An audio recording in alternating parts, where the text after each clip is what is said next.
So we are recording. Great. Should we just get going? Should we just start? Yeah. Yeah. All right, Perfect. great. Hi, everybody. I'm going to switch this back because I want to see if I can see everybody rather than just me. Oh, I can do that for you. Sorry. Can we do that? Yeah, I want to be able to see everybody. Gallery view. Here we go. Hi. I really encourage folks if you have a camera to come on your camera, because we all are here at the end of the day looking like we look in our homes. So I really encourage everybody to come on. Don't be shy. Come on camera. We do have some people who have joined from their phone, so they don't have camera or microphone, just so you know. Got it. Understood. If you have it, don't be shy. Go ahead and use it.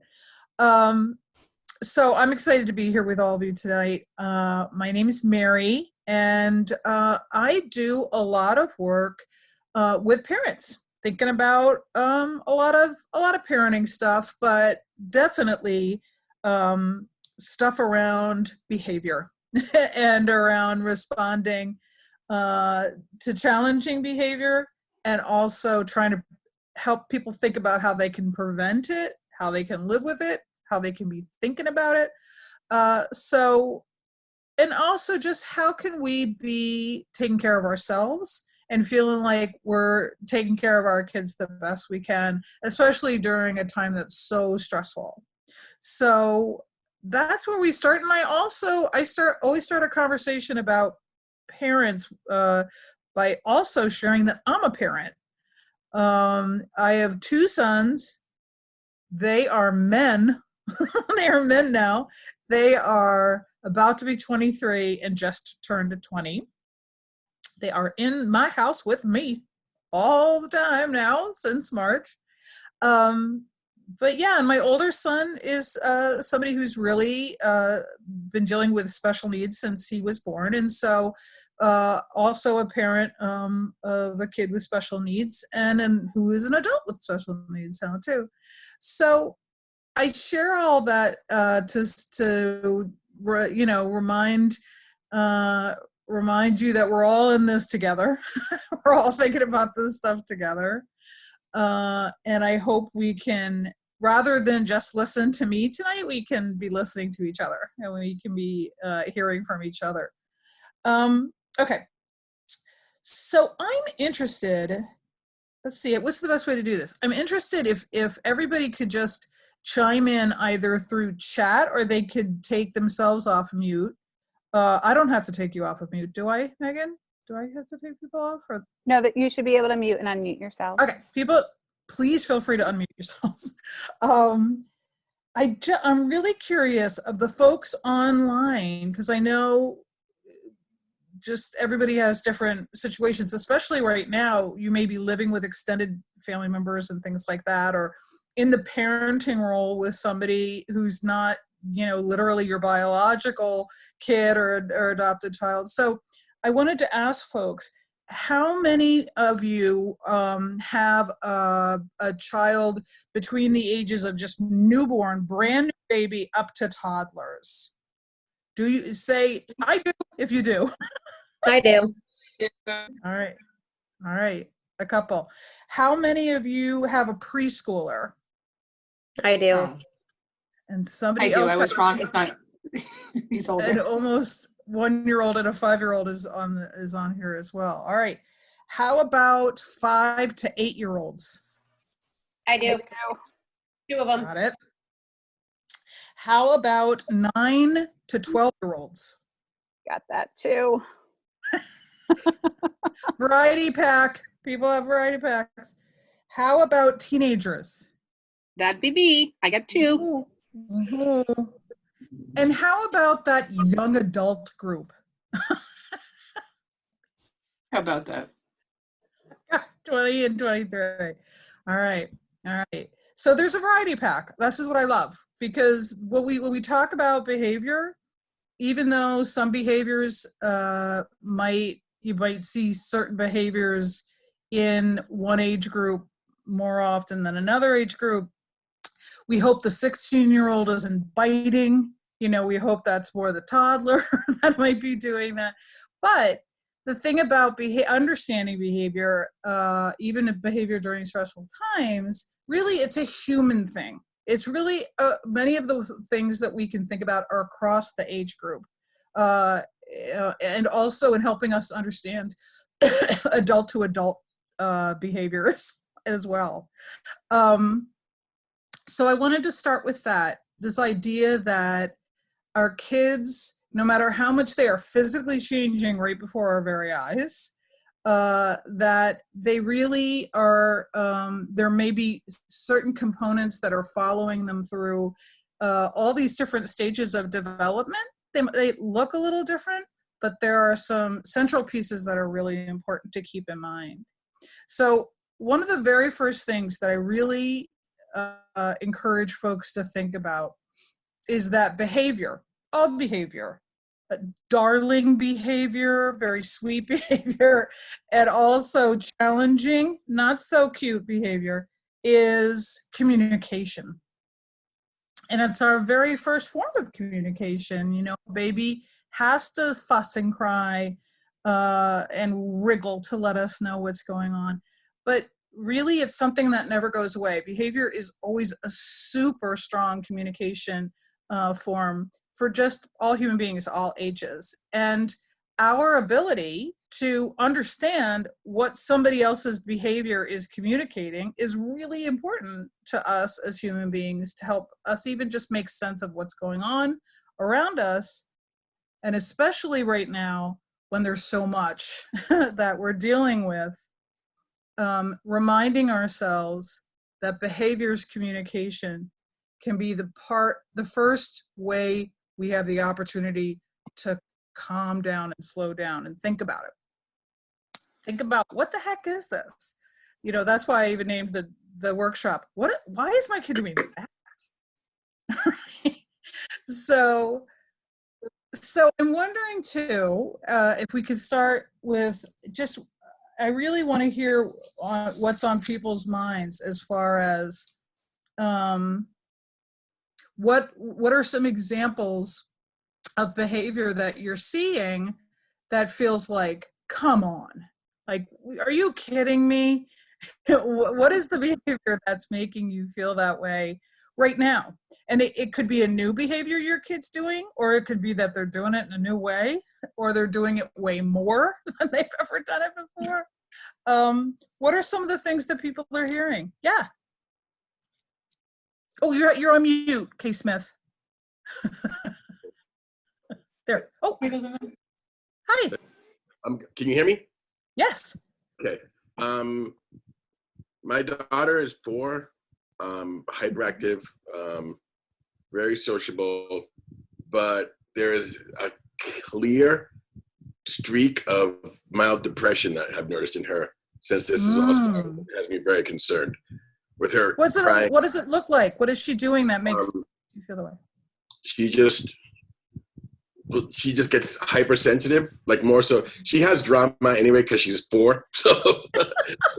But and she just may have drama. That may be her way. Yeah. It's clearly related to all of this. She's become obsessed with germs and bad guys and all of these things. And she'll have times where she's just we have different things where, let's put it this way, she usually sleeps well and everything, and she's had 2 instances in the past week where she wakes up shivering and stuff. At one point, my wife and I were watching television and we heard the door open, and then we heard a sob, and she'd woken up from her sleep and was standing in the hallway and had peed herself in the hall just standing there.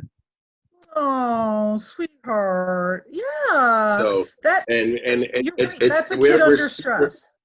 Exactly. And we're trying to figure out the hard part. And this is one of those things that I have ADHD too, so I'm very like about things too. So when I see it in her, I still, Megan, I have to laugh because I remember that time when I said, I'm going through this and I suspect the cadence, and all of you went, yes. So, but I see it in her, and it concerns me because at her age, she can't do the math as to why these things are. So as a parent, trying to talk her down from that is futile, because once she's there, and we don't want to do the whole comfort with food or comfort with toys and objects thing, because we don't want to go down that path, especially at this age. This is where those things can develop into problems. So that's the biggest thing for us, I find. I mean, there's other stuff with her being hyper, but the main thing is like this depression sweep that it'll just come out of nowhere. She'll be playing with us and stuff, and then you just see her check out, and then she becomes very like high maintenance and upset easily and things like that. So yeah. Thank you for sharing that. I feel like there's so many things that you've shared that you see that you can see so often in a stressful situation. And as unusual as the situation we're in right now, there are elements of what's going on that really can help us think about, what does the body do when it's very stressed anyway, right? So there are so many things we don't know, but we can rely on things we do know, that we do know about human beings, but we know about our children, right? Like even when they're super confusing to us, the idea that we're the expert on our child might be daunting. It might be like, really? Because I don't know what the heck I'm looking for right now. Please don't make me the expert. I don't know what I'm looking for. But you are the expert. You know your child. Your child knows you. And I think that can be a place to just kind of center yourself and think, okay, we know each other here. We know each other in this building. We know each other. So the idea, though, too, to think about, what does the body do when it's stressed? Right. Like, what's the chemical stuff that's going on in a body? Even if somebody has experienced ADHD, or whether they don't, or whether they have very different temperaments, that aren't defined in any as ADHD or as something else. All of those pieces, yes. What have we experienced before in our lives that reminds us of this, right? Are there stressful times in our lives that get brought back to our memory because we're feeling stressed? The body has so much memory. Yes. Oh yeah. Well, that's what, if I could add to that too. That's one of my concerns with her, right? Is because, I mean, you've never met her, but Megan can speak to it. She's just a bundle of happiness and joy, and just wants to include everybody all the time. And so she's had her biggest stress is having to wait an extra day for a toy in the mail. You know what I mean? So she's never had anything like this before. So now all of a sudden, and she generally tends to take things pretty well too, if you can get her to focus on a moment, like she's there for you. But this is just, I've just noticed this thing, and it's a wave, and it starts small and it goes away, and then it comes back in a couple of days or whatever and hits again. And I just feel like it's growing. And my question is, like, how do I communicate to her that it's okay right now? Because it seems like at her age group, if she was 10 or something, she'd have the tools that we could communicate better. Yeah. But at 4, it's really difficult. Yeah. Well, two things. One of them is to think the idea of, even if our kids don't have something to connect this to, or it's so different from normal, because usually, things work out, that's money in the bank. That kid has a lot of positive experiences that they can call on at a time when things are stressful. And so to remember that our kids have what we would love, and I bet is true, is our children have many, many happy and positive memories to call on at times when they're stressed. So number one. Number two, the body does amazing things to try to compensate when we're feeling stressed. And if it's a sudden shock, those things can happen very rapidly and can really peak, and then they dissipate. But when we're dealing with kind of like stress, and then we calm down a little bit, and then the next day is stressful, we calm down, something else makes us stressful, we start to kind of start keeping this higher level of these chemicals in our body that are telling us to do stuff that we can't necessarily do right now, like run, like get out of here, we can't do that right now. Sometimes those chemicals set up our ability to stay really still and to freeze. Yeah. And some of those, sometimes where our chemicals are getting us ready to fight. Right? So that fight, flight, or freeze. Yeah. Those are all really helpful things to do if you're in danger, if you're a mammal out in the world, right? But the idea that those things aren't always helpful when I'm a 4-year-old and it's the middle of the night, or when I'm a parent and I'm trying to think about how I'm going to keep my child calm right now. So I encourage you also to be thinking about, when my child acts this way, how does it push your button, right? It's hard to not have the answer for your kid. It's hard to not know what to say if your child says, how long is this going to go on? Because I have to tell you, when you're, even when you were just saying, if she was just 10, maybe we could talk about this. I'm having a hard time talking with 23-year-old about it. I'm having a hard time with my 20-year-old talking about it for the same reasons, because I don't have answers. I don't have those answers, And so being able in those moments, no matter what your child's doing, to be able to tap into the memories they have of being loved, yes, of things being okay. So even being able in those moments to help ourselves get in touch with that, so we can calm down, and we can at least be that calmness with them. That goes a long way. So this idea too is, if our stress chemicals are up, it is hard for us to listen to things that are about first, then, like big plans, right? Because the chemicals just keeping us right now, right? What's happening right now.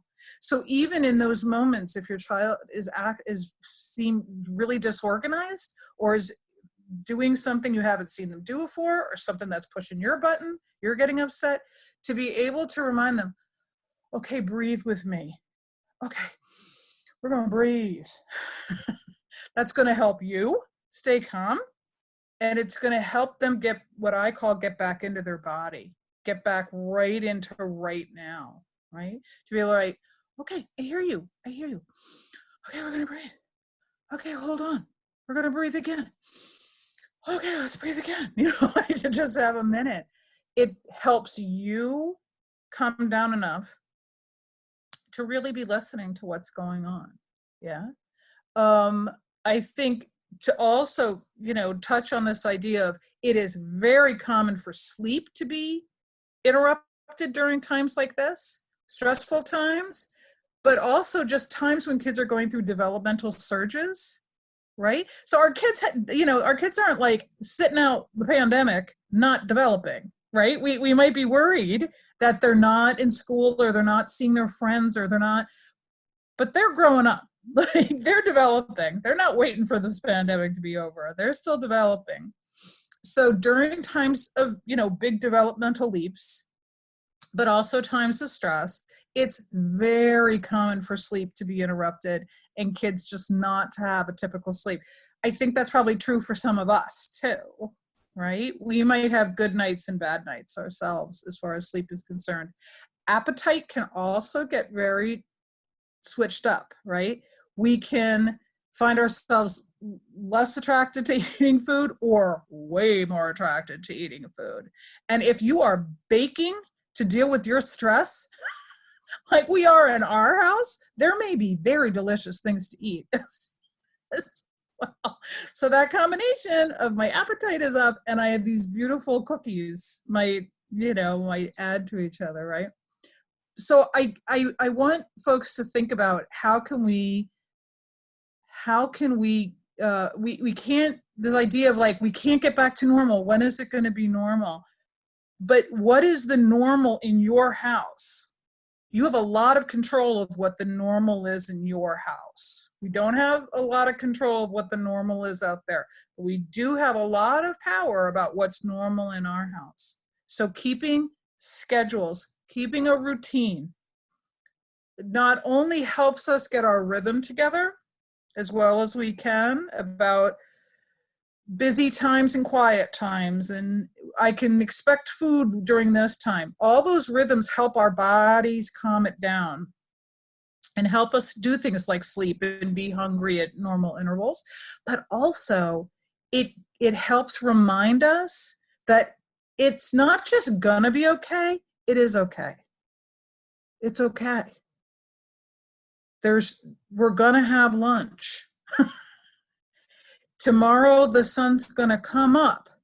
Yeah, it is okay. It is okay right now because we're taking care of each other. We're taking care of each other.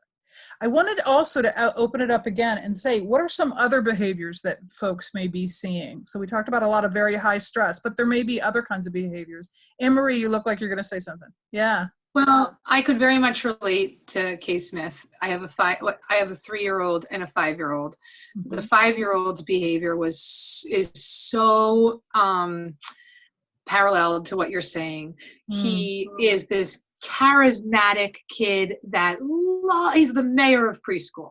He loves school. He is sad on the weekends. He wants to get to school.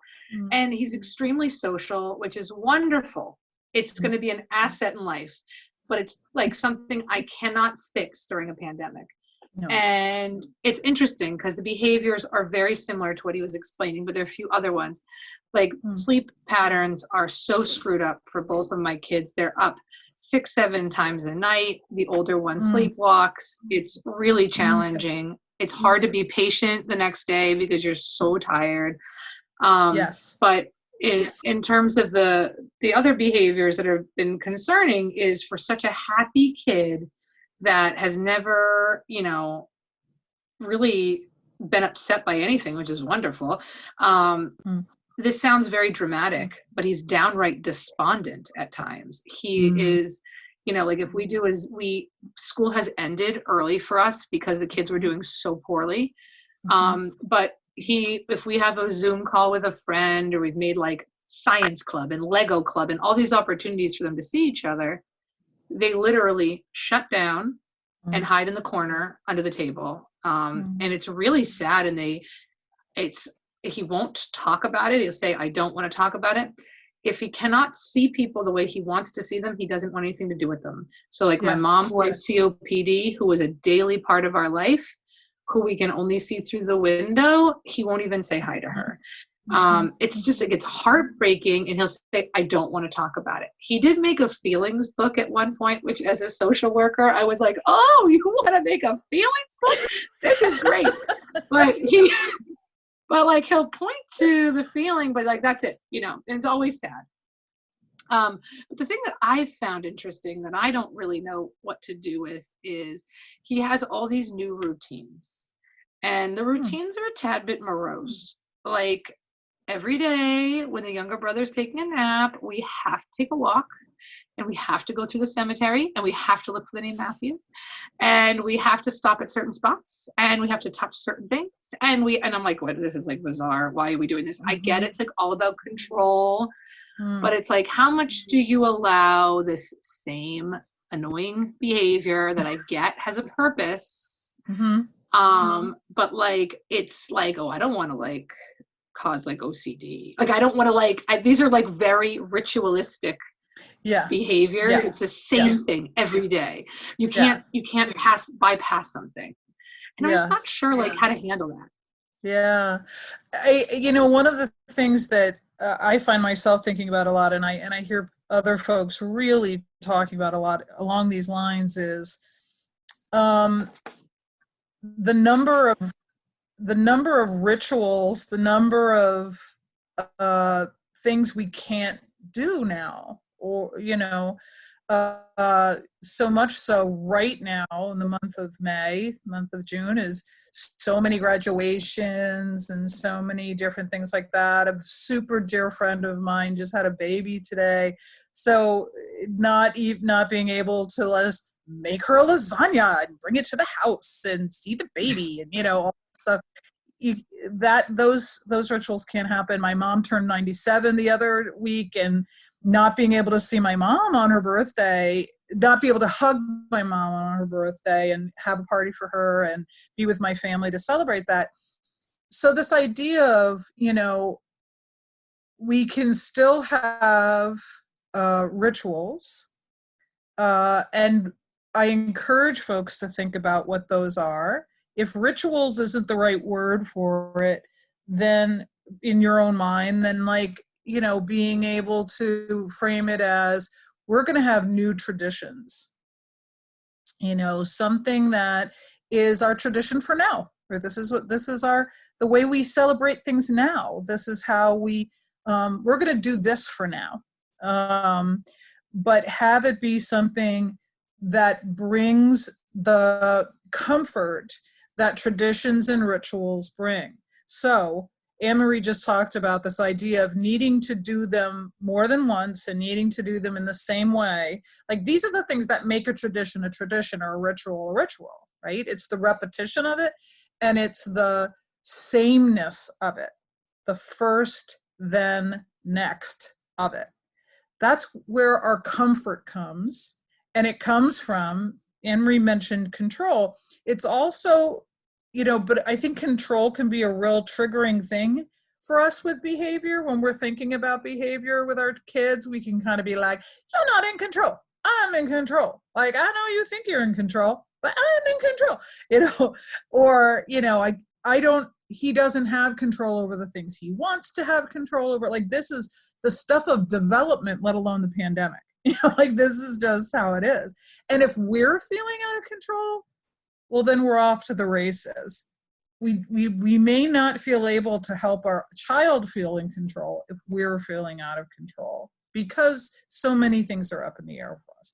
So this idea of how can we work in with our schedules, with our routines, times where kids can have this repetition so they can feel in control of something, but even from a developmental perspective, they can gain mastery of something, right? And that's not, I encourage us to think of it that way, not just because it's a different word, mastery versus control, but because mastery really is about how we build skill and how we can feel comforted by sameness. Yeah. So kids may need to do something in repetition that feels really odd or irritating to us.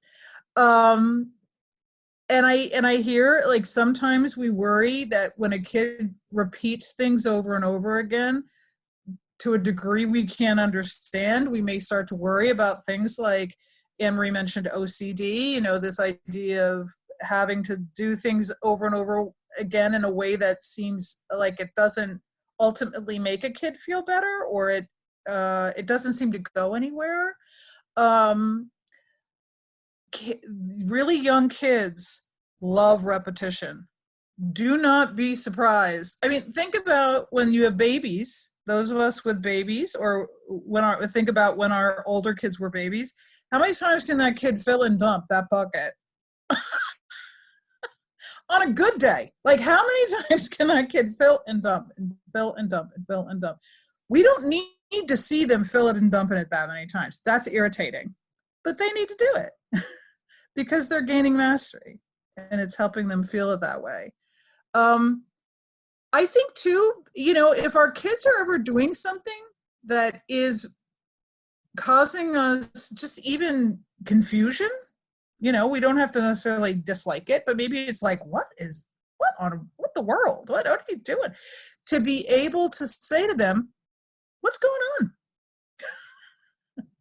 I see you're doing that. What's that about? What are you doing? Huh. I've never done that before. You know, I've never walked through the graveyard this many times.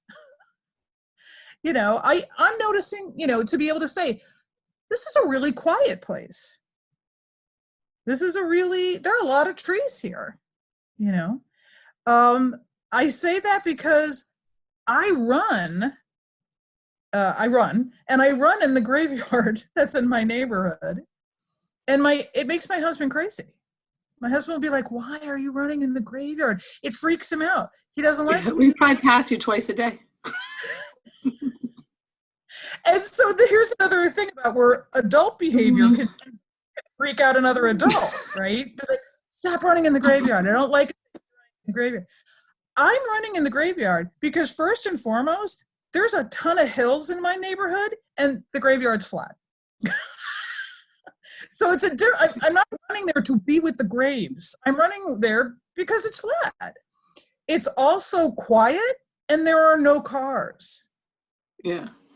So my reason for running in the graveyard, my husband is like, "Why do you want to be in a graveyard?" Like, it has all these feelings for him that it doesn't for me, because I'm there for different reasons. So it'd be interesting. I'd wonder. He does want to talk about stuff when he's stressed, but maybe on those walks or when we find our kids during times where they're neutral, where they're not upset or withdrawn, and we might just say, "What's going on?" You know. The strange thing is, though, at the end of this walk, that you can't change it in any kind of way. Yeah. Like clockwork, as we pull up to the house, like, because he's on his scooter, I'm running, like doorknob therapy. Every single time he makes a very intellectual statement about the virus. Always different. Do you know? The virus is making us not be able to go to school. And that's why we don't see Nana. And like, it just, he makes all these statements. It's not room for discussion. It's, and the walk is over. He doesn't want to talk about it, but it's like every time, like clockwork, it ends with a summary about the virus. And in closing, I would like to say, I know it serves a Hayden purpose. does similar thing too. She'll randomly stop, or the other day I had to go out and I came home and she said, "Daddy, I was working with Batman to kill the germs, because we got to kill the germs." And I was just like, "Okay, can I have his number?" Go Batman. And Like, sometimes on point. If like, Batman's on it, Bruce Wayne's on it, we're all set, right? Yeah. right? Batman's really powerful, right? And so the idea of being like, that. "Oh, Batman, right? Batman's in on this too." Yeah. And I think sometimes our kids will say this stuff where that it just blows our minds, right? Yeah. If we're in a stressful moment, if we're like in the middle of something and our kid's like, "You know what? The virus is never going to go away." Or so, like, they say something to us, we might be like, I don't need that right now. I really don't need this big philosophical comment about what's going on right now. But they needed to share it with us, right? And they may just be saying it to check it in with you, right? They don't want a big conversation about it. But it makes me think of when little babies have to, they crawl off a little bit. They're all Mr. Big Stuff crawling off, like finding their way. And then all of a sudden they turn around and they got to kind of crawl back and touch you, like tag you. And now they're going to turn around and they're going to go walk away. I think that's what those check-ins can be. This is what I know. This is what I'm thinking about. We don't talk about it. Don't make a big deal out of it. But I just wanted to tap you with this right now. It can push our buttons like crazy. So in those moments, just taking a deep breath, being like, wow. Because it's okay that you have feelings too, it's okay. And I think also, I had a mom say to me today in a workshop like this one, that she said, "My kids ask me questions I don't have the answer to, and it makes me feel bad that I'm not making them feel better. It kills me that I'm not making them feel better." And what I said to her was, "Did you hear what you just said? Your children are coming to you with something. That's beautiful, first of all. That shows connection. I trust you with this. You're my person. I'm coming to you. Your kid comes to you. They ask you a question. Also, such a show of trust, such a show of connection. You know, I got a question. I'm bringing it to you. We don't feel like we have the answer. That's our feeling right then. That's a feeling you're having, right? And you give the answer you can give, even if it's the mommy doesn't know the answer to that right now. You know, that's a really good question. And I don't know what the answer is. What do you know? What do you think the answer is? Have you been thinking about it? Whatever we say, even if it's mommy doesn't know, that is an answer. That's an answer. And they connected with you. That's a point of connection. And that's a positive. Even when we don't have the answer they want to hear or the amount of data they want, they asked for connection, you've given them connection. That's money in the bank. That's reassuring. That's very reassuring to your child. So we might, and even if your kid's upset and doesn't like the answer, that doesn't mean that that was a fruitless moment. Those moments of connection are what is building the blocks of our relationships with our kids. That's what's supporting development. That's what's supporting social emotional growth. And that's what's going to help us get through a very stressful time and any stressful times that you or your child go through in the future. It's horrible to see our kids struggle, no matter what. It's really hard to see our kids struggle. And that does not change with age. My 97-year-old mother told me that all this time. It's still hard to bear it, even when you're this age, yeah? Does that make any sense? Do any of those things resonate with anybody? Yes, most definitely. Or does it make any of us feel like, yeah, but, we have time for a yeah, but? Is there anybody else who's trying to work through their thoughts with their kid? I was going to say some of that is like stuff that I feel like everybody knows, but it's always refreshing to be reminded of it.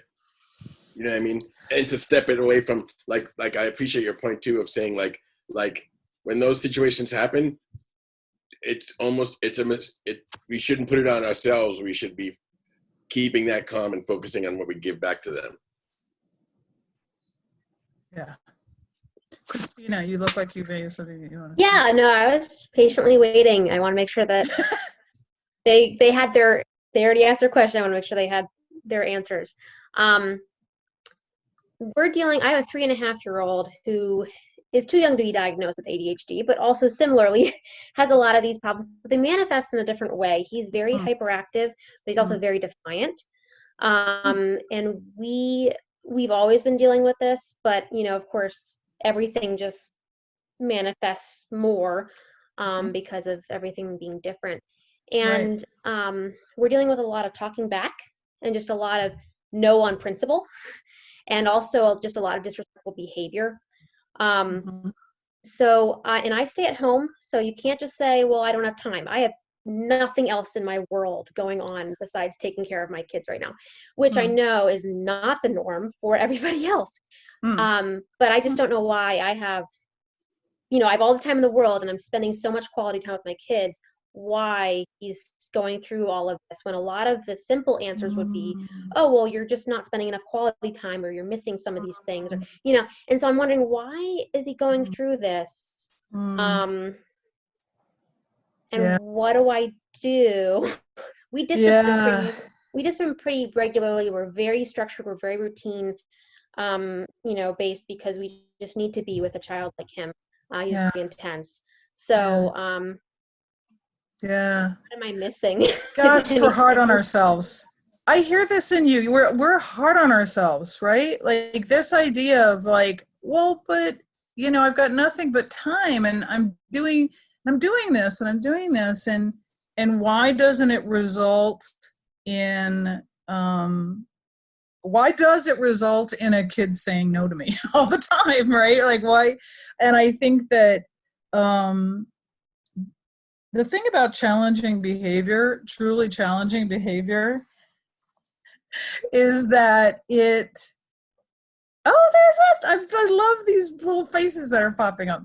The thing about truly challenging behavior, which is, you know, and by truly, I mean that it's behavior that goes beyond being irritating to us or just challenging in the moment, but that it's super repetitive, that it's something that even when it's repetitive and it's resistant to what are typical developmentally appropriate responses. It's resistant to those, right? What would be, if it was something that was just, you know, an off day, or if it was just kind of an off time, it would dissipate. But truly challenging behavior is behavior that's resistant to that stuff, right? Which does not mean it's not making a positive effect. I think sometimes we're like, tried schedules, didn't work. Tried this, didn't work. They're having an effect. In fact, the behavior, I guarantee you, without structure, without schedules, without routines, the behavior would be way bigger. I guarantee it. Because that's just a human thing. Humans need structure and schedule and behavior, and certain ones of us need it more than others. And I'm sure there's adults on this call that know they need it more than some others need it, and need certain things to happen a certain way to feel okay.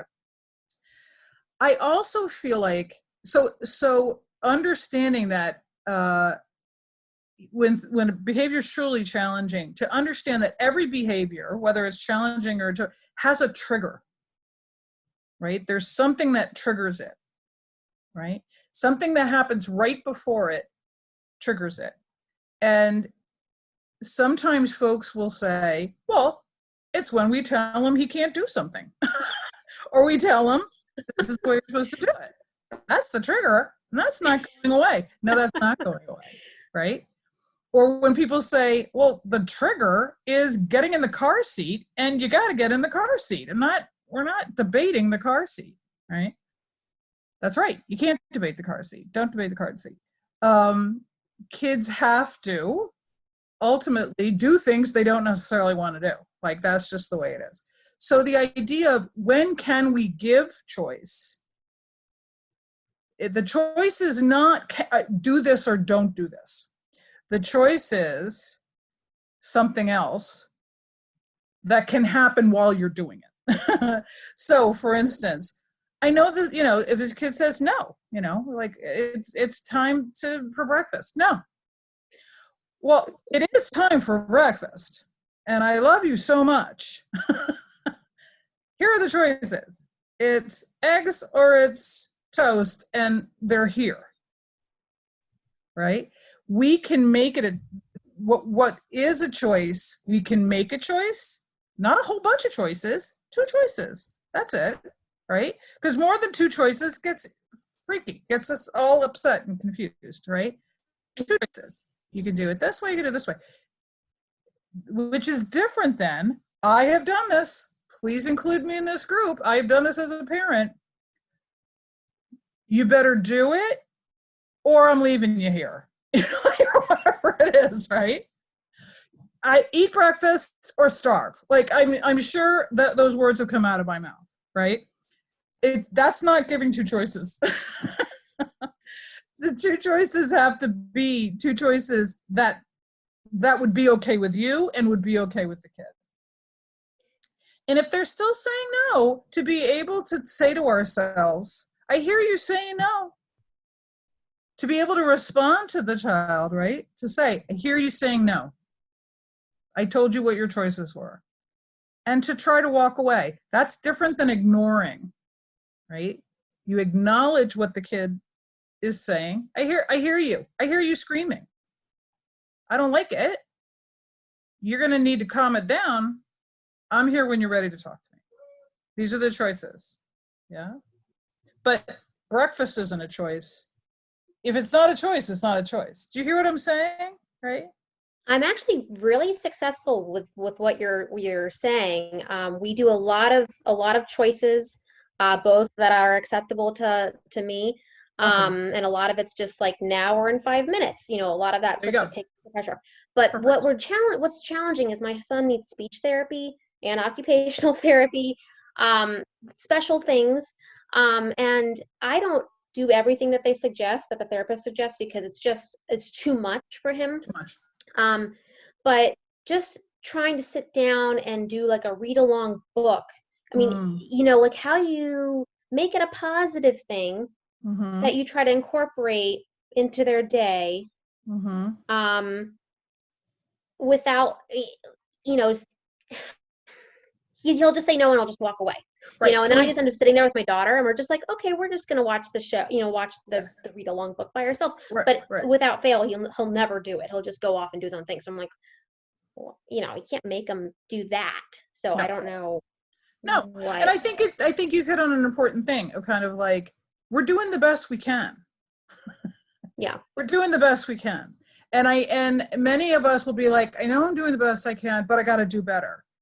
You know what? Do the best you can. And one of the most important things you can do right now is slow down and acknowledge that, right? We're doing the best we can.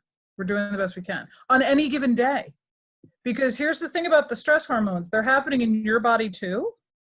And that really can do a number on days where we feel absolutely exhausted and other days where we feel like we have energy. That's normal. That's a normal response of your endocrine system. Like that is just the way your body works. So don't be surprised if one day you're like, you know what? We're not reading the book today. Yeah. I'm exhausted. You're exhausted. We're going to try it on Tuesday. Take a breath, give it to yourself. Because this is also, as we're starting to wind down a little bit with time, I just want to say this out loud. We often have to stop ourselves and say, what do I know is true? What do I know versus what I don't know? There's so much we don't know. There's so much we don't know. On a normal day, there's so much we don't know. Right now, there's so much we don't know. That's getting in the way of our ability to plan, and that's messing with our sense of safety. So many things, yes? But to remind ourselves, what are the things I do know? And to also remind our kids of that, right? You live here, I live here, I'm here, I know your name, you know my name, the sun came up today, it's Thursday, you know, like whatever those things are, that's important. But every other thing you do for your child, the most important job you have right now is keeping yourself healthy.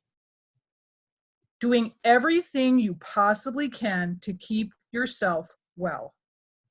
Nothing touches that in its importance. Because if you're not well, you cannot be there to keep your child well and safe. So everything that you do, are you taking your vitamins? Are you taking your medication? Are you getting sleep? Are you doing something for yourself? Those parents who feel, or like, I'm totally focused on my kids right now. Really? Because maybe you need to do something for yourself for a little while. That might be an important piece of your emotional health right now, right? You're taking your kid for a walk, that's beautiful. Can you find a time where you can go walk by yourself? Because everybody needs privacy.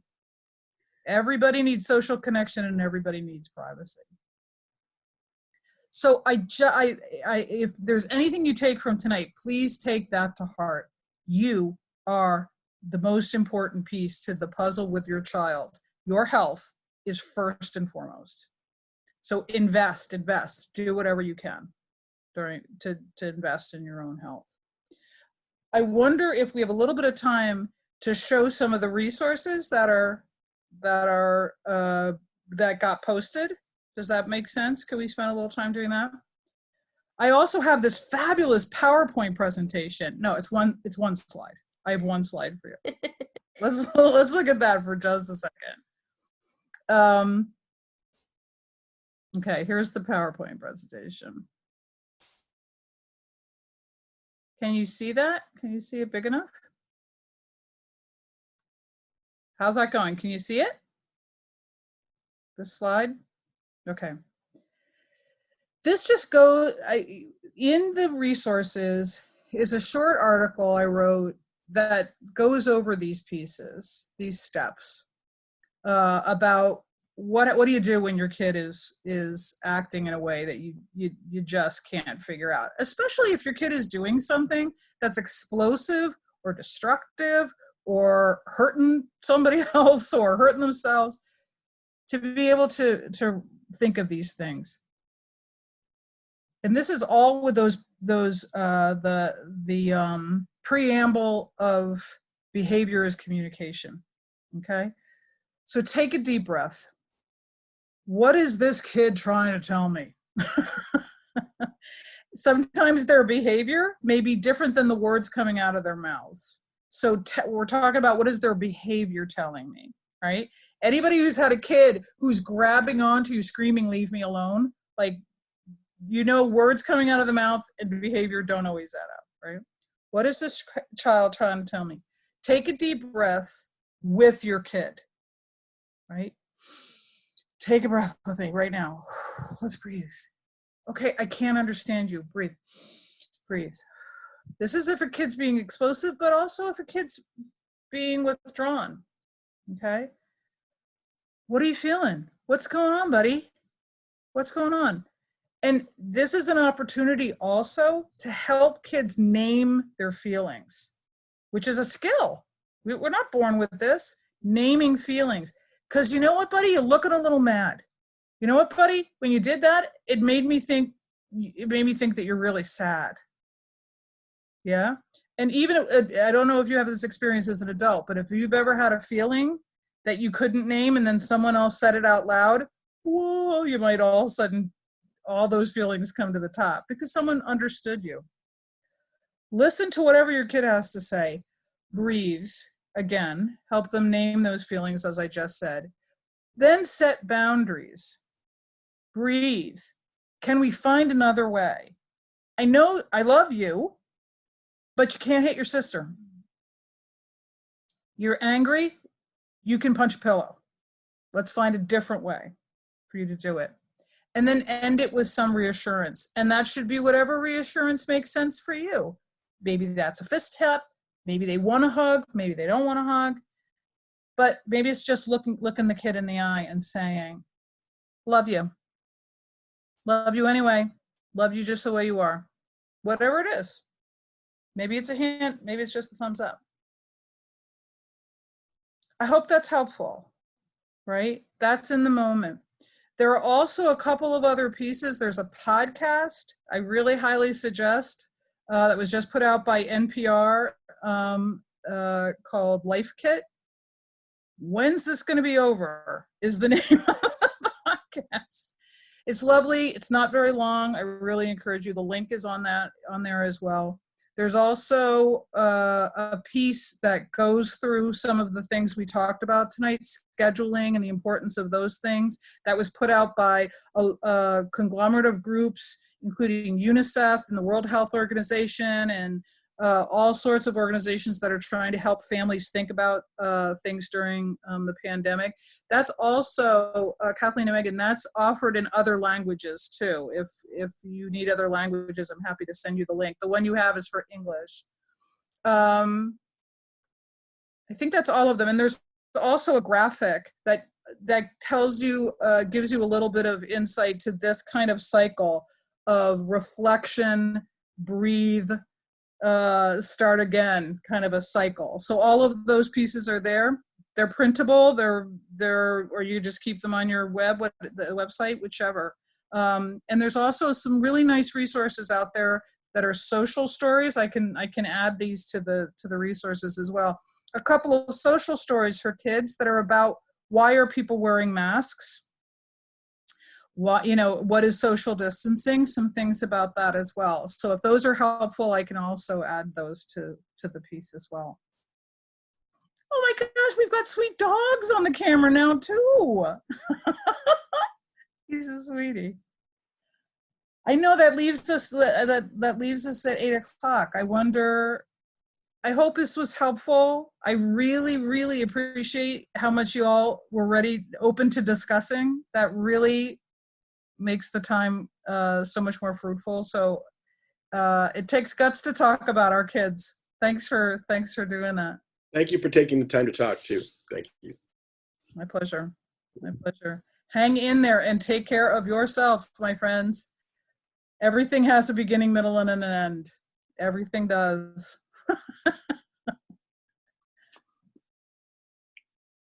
Thank you, Mary, so much. Yes, thank you. My pleasure. My pleasure. And I was going to say, we've linked everything in the chat back to the Weebly.